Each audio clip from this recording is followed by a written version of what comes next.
Now world war 2 में USA और USSR दोनों ही कंट्रीज ने मिल करके नाजी जर्मनी, जापान और दूसरी एक्सिस पावर्स को हराया था। लेकिन जैसे ही वर्ल्ड वॉर 2 खत्म हुई, ये दोनों ही कंट्रीज एक दूसरे के विरोध में आ गई। नाउ पोस्ट वर्ल्ड वॉर ये दोनों ही कंट्रीज सबसे ज्यादा पावरफुल कंट्रीज थी। यूएसएसआर जो कि एक कम्युनिस्ट पावर था, वो अपने इन्फ्लुएंस को ज़्यादा से ज़्यादा बढ़ाना चाहता था, और यूएसए जो कि एक कैपिटलिस्टिक सोसाइटी थी, ये भी अपने इन्फ्लुएंस को पूरी दुनिया के अंदर बढ़ाना चाहती थी। सो एसेंशियली ये जो वॉर थी, ये कैपिटलिज्म और कम्युनलिज्म के बीच की थी। वर्ल्ड वॉर 2 होने के बाद में दोनों ही कंट्रीज के बीच में जो संबंध थे काफ़ी ठंडे पड़ गए, और इस वजह से इस वॉर को कोल्ड वॉर कहा गया। मतलब कि ये एक ऐसी वॉर थी जिसके अंदर ना तो सोल्जर्स लड़े, ना ही किसी प्रकार के वेपन से लड़ाई हुई, बल्कि ये वॉर एक बिल्कुल अलग तरह से डेवलप हुई। इसमें प्रॉक्सी वॉर्स लड़ी गई।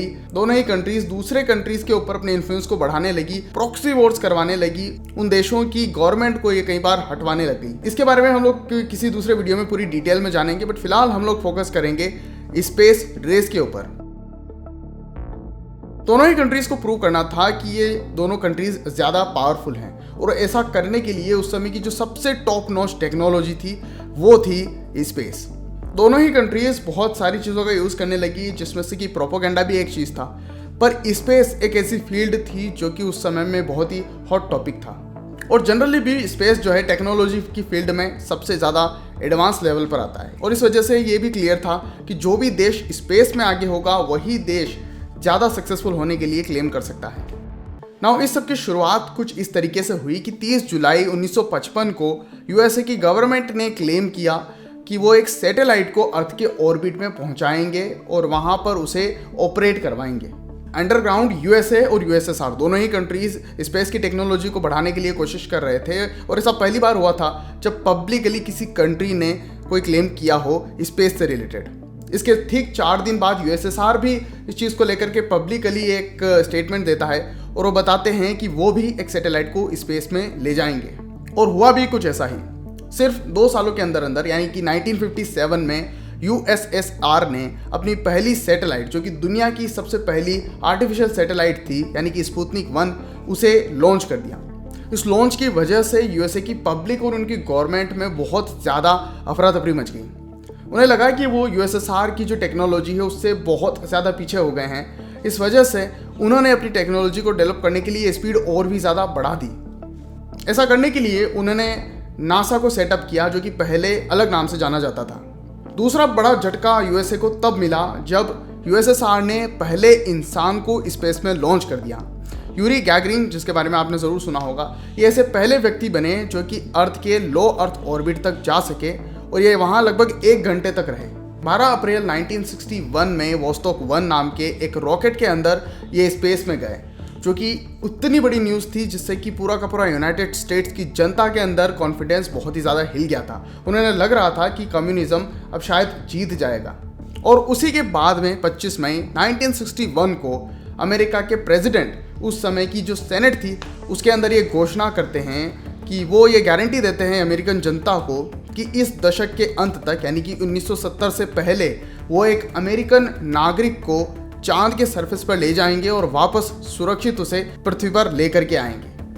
Before this decade is out, of landing a man on the moon and returning him safely to the earth. उस समय की टेक्नोलॉजी के हिसाब से ऐसा सोचना भी बहुत ही ज़्यादा मुश्किल था, तो इसे एक्चुअल में करना अपने आप में ही एक ऐसा चैलेंज था जो कि बहुत ही ज़्यादा मुश्किल था। बट जॉन एफ कैनेडी तो अपनी जनता से प्रॉमिस कर चुके थे, और इसलिए वहाँ की जो स्पेस एजेंसी थी वो तुरंत एक्टिवेट हो गई। नासा ने तुरंत ही अपने अपोलो मिशन को स्टार्ट कर दिया, जिसका सिंपल एक पर्पस था कि इंसान को चांद की सरफेस पर ले जाना और वहाँ पर सक्सेसफुली लैंड करा करके वापस पृथ्वी पर लेकर के आना। और उसके लिए उन्होंने बनाया दुनिया का सबसे पावरफुल रॉकेट, जो कि हाल ही तक सबसे पावरफुल रॉकेट था, जब तक कि स्पेस एक्स ने अपने स्टारशिप को नहीं बनाया। 1961 से 1972 तक चला अपोलो मिशन, जो कि एक्चुअल में चांद पर इंसानों को ले जाने में सक्सेसफुल हुआ।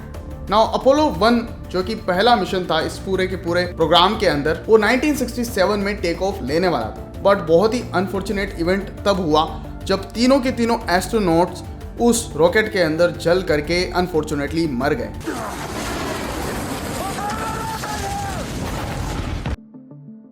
ये ना सिर्फ यूएसए की स्पेस इंडस्ट्री के लिए एक बहुत ही बड़ा झटका था, बल्कि दुनिया के लिए भी जनरली एक बहुत ही खराब सिंबल था। तब लोगों को लगा कि इस रेस की वजह से लोग एक्चुअल में मर भी सकते हैं। हालांकि रेस की स्पिरिट उस समय इतनी ज़्यादा थी कि उन मिशन के बावजूद उसके बाद में नासा ने बहुत सारे मिशंस कंडक्ट किए। अपोलो 4, 5 और 6 जो थे वो अनमैन्ड थे, यानी कि उसके अंदर किसी भी इंसान को नहीं रखा गया था। उसमें सिर्फ लॉन्चिंग की टेस्टिंग की गई और टेक्नोलॉजी को एसेंशियली डेमोस्ट्रेट करने की कोशिश की गई। अपोलो 7 वो पहला ऐसा मिशन था जो कि यूएसए की धरती से किसी इंसान को स्पेस में ले गया। इस मिशन में इंसानों को पृथ्वी के ऑर्बिट में घुमा करके फिर से वापस स्प्लैश डाउन करा दिया गया और इस तरह से ये एसेंशियली अब यूएसएसआर की टेक्नोलॉजी के लगभग आ चुके थे। बट यूएसए यहाँ तक ही नहीं रुका। उसके बाद में उन्होंने अपोलो 8 में इससे भी ज़्यादा बड़ी लीप ली और उसके बाद में वो न सिर्फ पृथ्वी के ऑर्बिट में गए बल्कि चांद के ऑर्बिट के चक्कर लगा करके आए। यह वाली इमेज बहुत ही ज़्यादा पॉपुलर है। ये इमेज भी नासा के अपोलो 8 मिशन के द्वारा ली गई थी, जो कि पहली फोटो थी जो कि किसी दूसरे टेरेस्ट्रियल बॉडी से पृथ्वी की ली गई थी।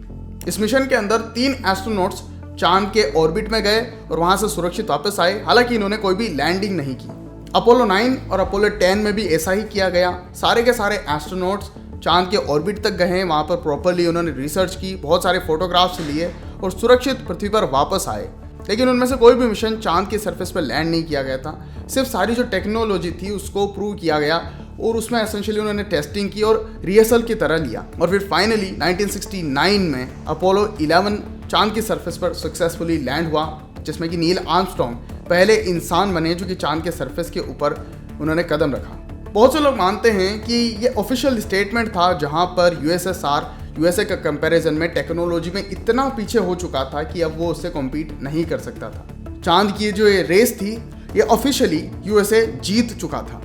यूएसएसआर ने भी इसके बाद में ट्राई करने की कोशिश की, लेकिन उनके पास में जो रॉकेट था जो कि उनका N1 रॉकेट था वो बार बार फेल होता रहा और अनफॉर्चुनेटली बाद में वो कभी भी चांद के सरफेस के ऊपर लैंड कर ही नहीं पाए। उसके बाद में उन्होंने अपने चांद पर लैंड होने वाले आइडिया को थोड़ा सा डाइवर्ट कर दिया और वो पहला स्पेस स्टेशन बनाने में लग गए। लेकिन उसके बावजूद भी स्पेस स्टेशन बनने में काफ़ी टाइम लगा और इस वजह से तब तक उन्होंने मार्स और वीनस के ऊपर अपने प्रोब्स को लैंड करवा दिया, जो कि स्पेस के फील्ड में उस समय काफ़ी बड़ा डेमोन्स्ट्रेशन था और उससे पहले किसी भी कंट्री ने ऐसा नहीं किया था। 1975 आते आते दोनों ही स्पेस एजेंसीज ने बहुत सारे मिशंस किए और कई बार तो उन्होंने कोऑपरेट भी किया। जैसे कि 1975 में ही पहली बार एक अपोलो स्पेसक्राफ्ट सोयूज कैप्सूल से अटैच हुआ, जिसमें कि दोनों ही देशों के एस्ट्रोनॉट्स और कॉस्मोनॉट्स एक दूसरे के कैप्सूल में गए और उन्होंने वहाँ पर हैंडशेक किया। इस चीज़ को लाखों लोगों ने लाइव देखा और इसे आप इस तरह से ले सकते हैं कि ये स्पेस की फील्ड में पहली कोलैबोरेशन थी। उसके बाद में और भी दूसरी चीज़ों में कोलैबोरेशन करने के लिए रास्ता काफ़ी हद तक क्लियर हो चुका था। और फिर फाइनली 1991 आते आते जो यूएसएसआर था वो पूरी तरीके से कोलैप्स कर गया। उसकी अलग अलग कंट्रीज़ बन गई और उन्हीं में से एक कंट्री यानी कि जो रशियन फेडरेशन थी उसने बाद में अपने स्पेस प्रोग्राम को जारी रखा। लेकिन अनफॉर्चुनेटली रशिया जो था वो कभी भी यूएसएसआर जितना पावरफुल हो नहीं सकता था, क्योंकि यूएसएसआर एक बहुत ही बड़ी कंट्री थी।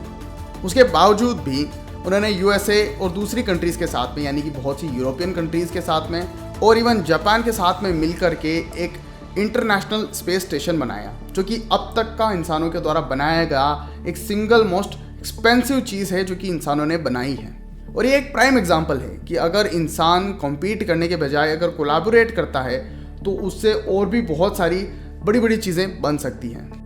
ये कोलैबोरेशन आज के समय तक भी जारी है। इवन दो यूएसए और रशिया के जो आइडियोलॉजीज है वो नहीं मिलती है, उसके बावजूद भी स्पेस में दोनों कंट्रीज़ साथ में कोलैबोरेट करती है और इनके जो एस्ट्रोनॉट्स हैं या फिर जो कॉस्मोनॉट्स हैं एक दूसरे के देश में जाते हैं और वहाँ से इन्हें लॉन्च किया जाता है। वीडियो को एंड तक देखने के लिए आपका बहुत बहुत धन्यवाद। होपफुली आपको इसमें कुछ सीखने को मिला होगा। अगर आपने कुछ सीखा है तो आप चैनल को सब्सक्राइब कर सकते हैं और इस वीडियो को आप शेयर भी कर सकते हैं। Thanks for watching.